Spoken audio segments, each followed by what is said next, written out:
What's up, guys? Welcome back. A little different video today. I thought today I would take the time to discuss some of my most inspirational Stratocaster players and some of the how I was brought to hear them and what I picked up from their playing or what inspired me on their playing. So I picked out a few albums out of my collection and I figured I could talk about them. And you know, granted, some of these players obviously played other guitars, but you know, to me, they really symbolize the Stratocaster, so I'd like to speak upon them and get a little insight into what inspired me when it came to playing guitar and playing Strats. I'm predominantly a Stratocaster player. I have 3 old Strats, and I really love them. They're just great, and if you know how to work them, you can get every kind of tone you want out of them. You know, you can get a Telecaster sound, and if you're in the out-of-phase position, you can get an old Gibson sound. You can work your tone knobs in there. It's a really versatile instrument, and when it came out, you know, it was really, it was new and it was fresh, and you know, guys like Buddy Holly kind of made them in the '50s, kind of made them pop. You know what I mean? And it was just great. You know, I remember that story about Clapton saying he saw Buddy Guy playing it and it knocked him out.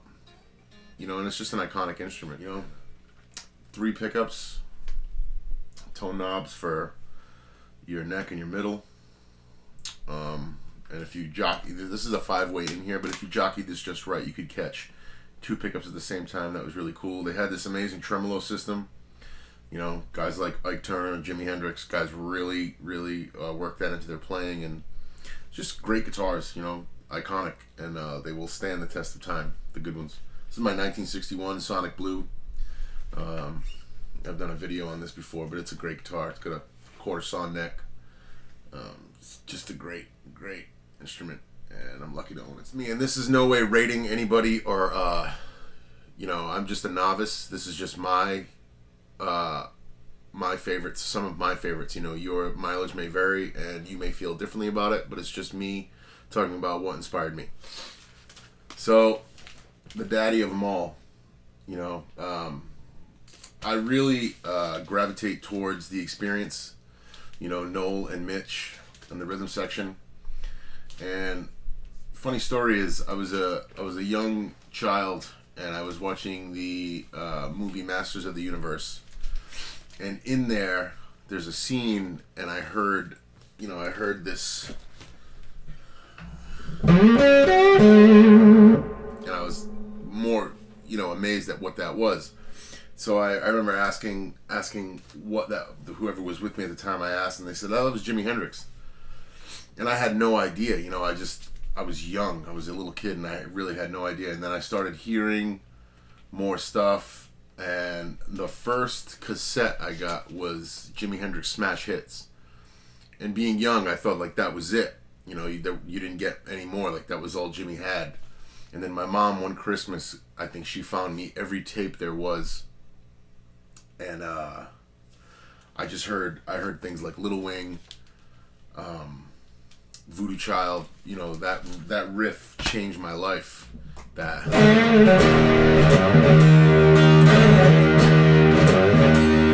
like, I just thought like that was the baddest thing to hear. Like, that was so badass, you know. And Jimi Hendrix, you know, undoubtedly influenced a lot of players, whether they admit it or not, or he revolutionized the way people use guitar. And there were guys doing a lot of things.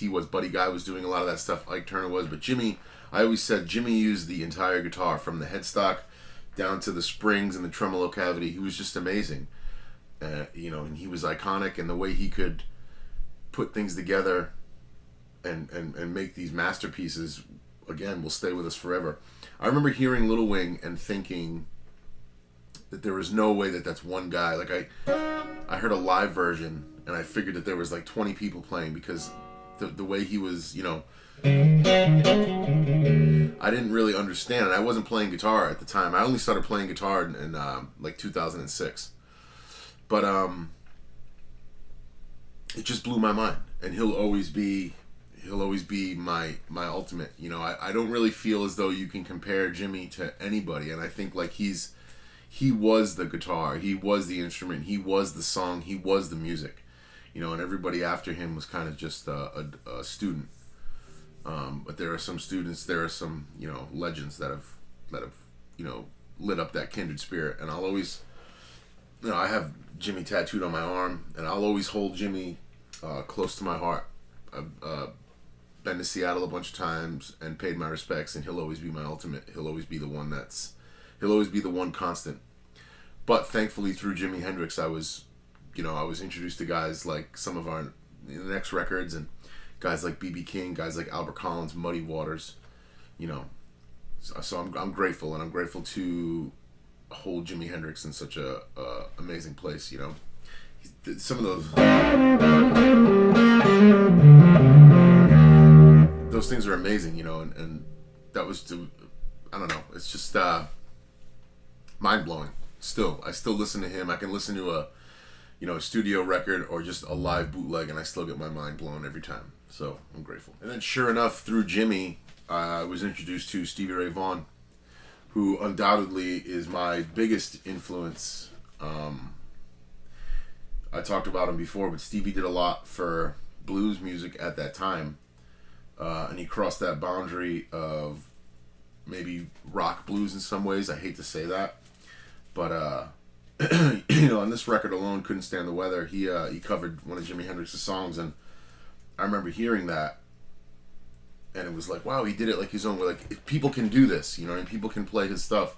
And then I heard Little Wing, I heard Come On, I heard Third Stone, I heard all those great songs. And so Jimmy I was introduced to Stevie through Jimi Hendrix. Stevie had an aggressive style in his playing, much like Jimmy, and I felt like Stevie didn't really think about what he was doing. He just played off of feel, and he thought, he just played off of what he was feeling. And I think that's great, and that's how your own sound comes through. And Stevie was just a monster. Tragically, he died at the age of 35. I never got to see him, but I wish I did. But I have a massive collection of his music, and I can sit and listen to him sometimes, and I can feel like I know where he was going, and I know what he was saying.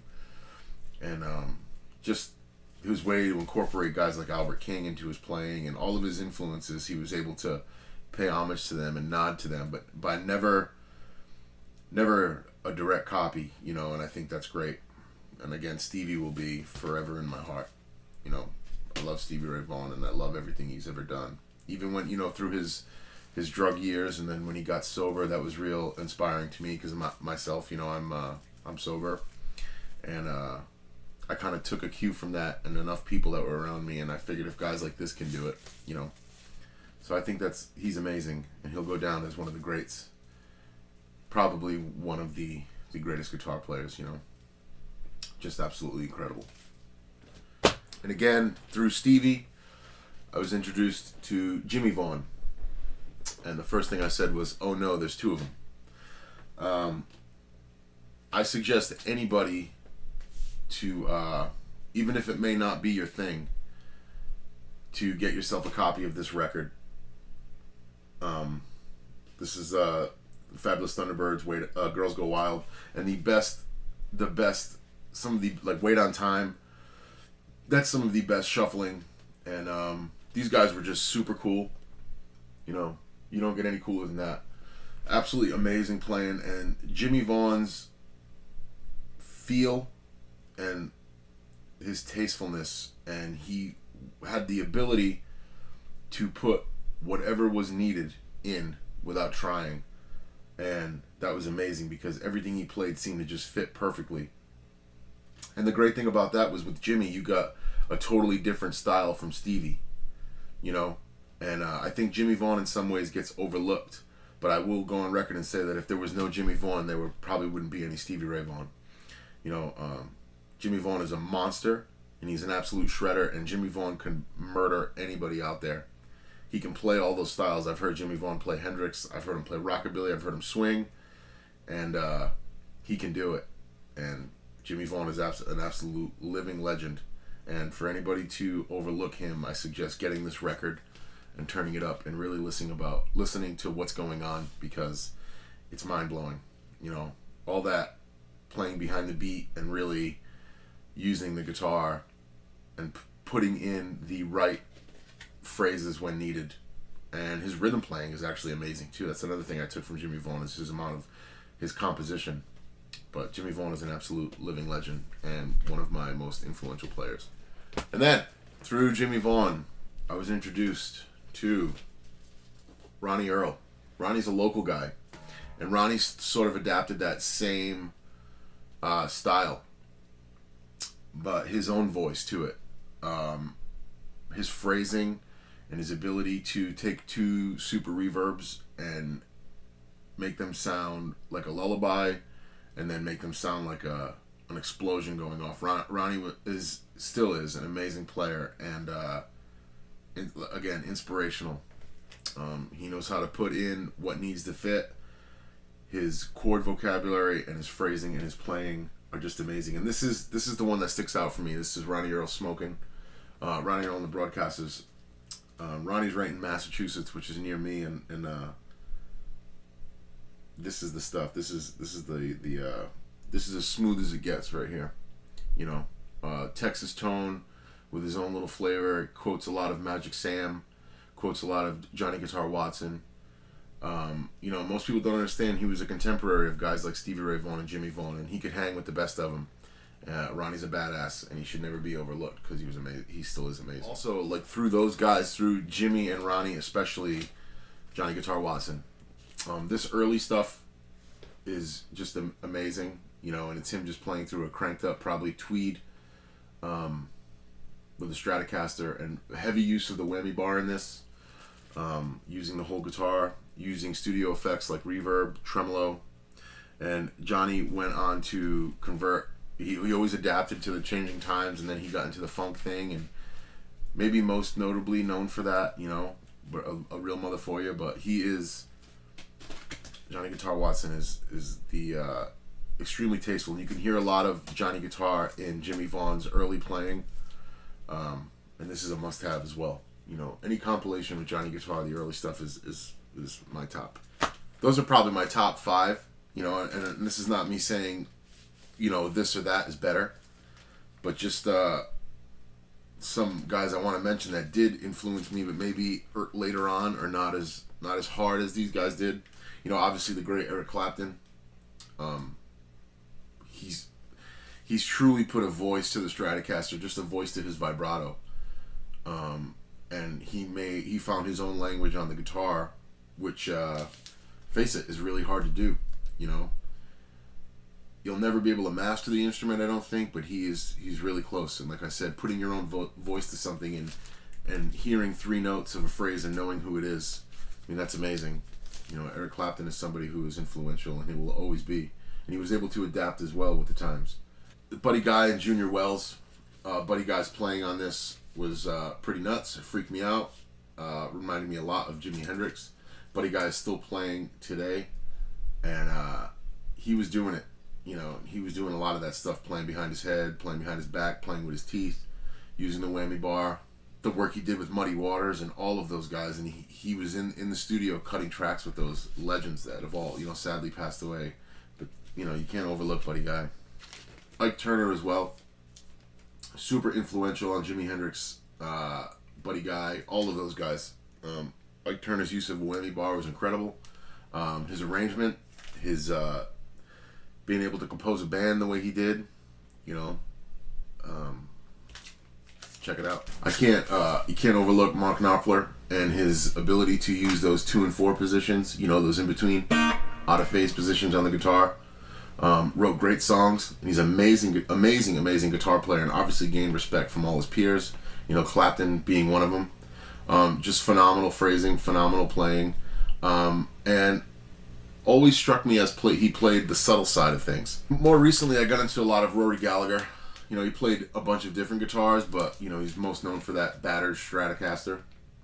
And he was just intense. It reminded me a lot of, you know, there was that intensity that Stevie had, and there was that, you know, the songs, you could pick up a lot of Clapton out of his influence, and you know, you pick yourself up some Rory Gallagher, put it on, and you'll hear it.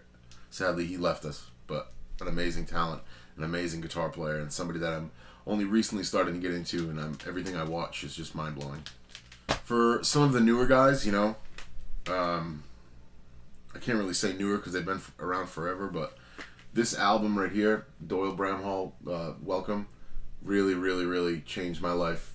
And it brought me back to hearing Are You Experienced? Like I felt like it was listening to that all over again. And, you know, we had that Stevie vibe, but it was basically just a vintage record. It was just he brought it all back. And I got to meet Doyle a few times and talk to him and talk about some pedals. He played some of my pedals before, and he's a really, really cool guy. And Doyle's a guy that plays honestly just on feel, and he puts the sweetest parts in where they're meant to be.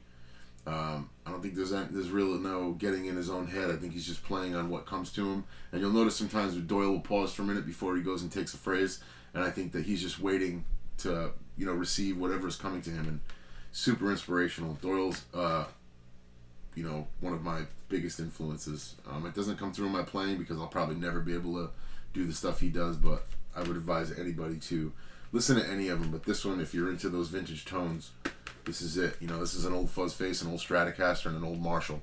So, you know, this is the one. And last but surely not least, this is my buddy Philip Sace. You know, obviously a Stratocaster player, among other guitars.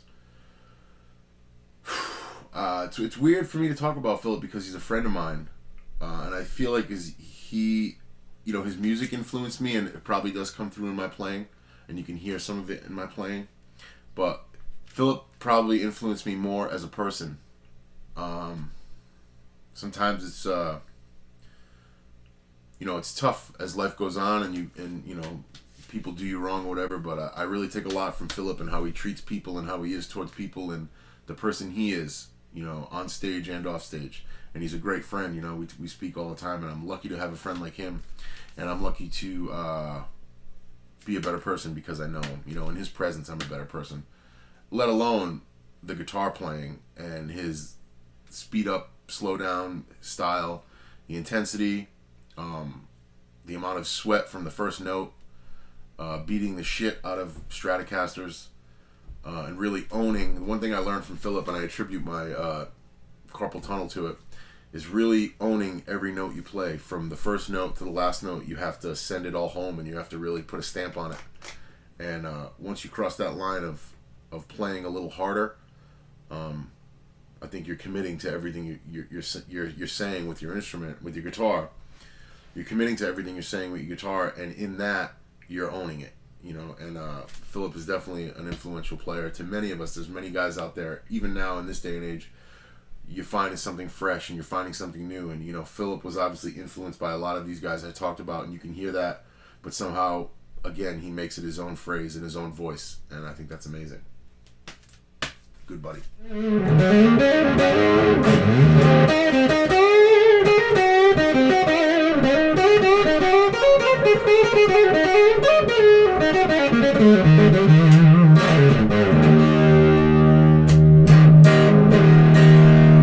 Alright guys, yeah, so I'll have another video coming up pretty soon.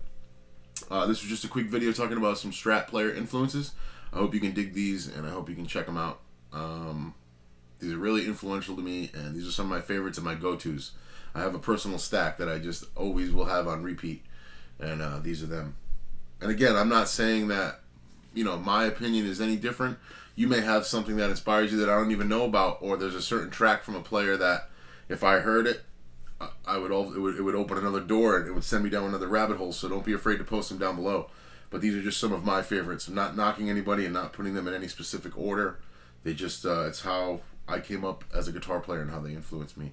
So thanks for stopping in and checking this out. Leave a comment, like, suggestion, whatever you got down below. I appreciate all the subscribers we have. We're almost at 1,000, which is really cool. We're coming up on a year of doing these, so I really appreciate it. Maybe for 1,000 we'll do like a giveaway or something. But I'm really happy to do these videos, and I appreciate everybody's time. So everybody have a great day, and watch for the second upload coming soon.